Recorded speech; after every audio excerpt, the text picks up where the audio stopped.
Hey there, class. So, I thought I'd record a video for this week's lecture, or this week's thread discussion for week 4, topic A.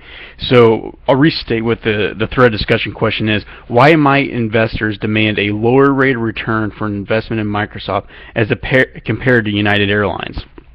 Well, we all know that United Airlines is an airline company, and airline companies have been highly volatile. Okay, so for example, a lot of them have declared bankruptcy, a lot of mergers have happened, a lot of them just really haven't been that profitable.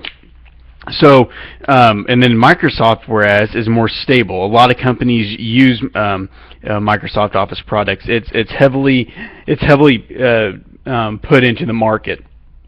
As far as there's a lot of buyers, they use a lot of different products, so they're well diversified. Therefore, if one product isn't popular, well, then they have other products to rely upon to bring in revenue into the company. So Microsoft is a more reliable company. So with Microsoft now saying that it's a lower risk investment, United Airlines, because of the industry that it's in, being an airline, has a higher risk to it as an investment. So if I'm going to invest in United Airlines, if I'm going to be an investor, I want a high rate of return. In other words, I want more money compared to the money I invested. So let's say that I invested $100 in United Airlines. Well, then I might require a 20% return, which would mean I would want $20 back every single year for every $100 I invest. Okay, that's a pretty high rate of return. Whereas Microsoft, I might settle for something around 8, so I might want only $8 in return for my $100.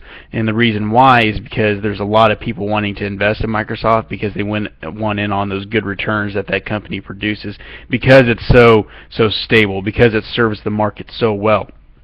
So Microsoft can demand on their end, from a negotiation standpoint, we're going to give you a lower rate of return because we're so steady, because we're so stable. Whereas United Airlines has to kind of be a little bit more progressive, or a little bit more aggressive. That's what I'm trying to say. More aggressive in trying to get people to invest in them. Therefore, they're going to offer a higher rate of return. And me as an investor, if I'm going to take on more risk, I want more bang for my buck, right? So that is the reason that you would want a higher rate of return from United Airlines as opposed to Microsoft Office. I hope this helps everyone. Keep the thread discussions coming. Feel free to respond to this video as your initial thread discussion.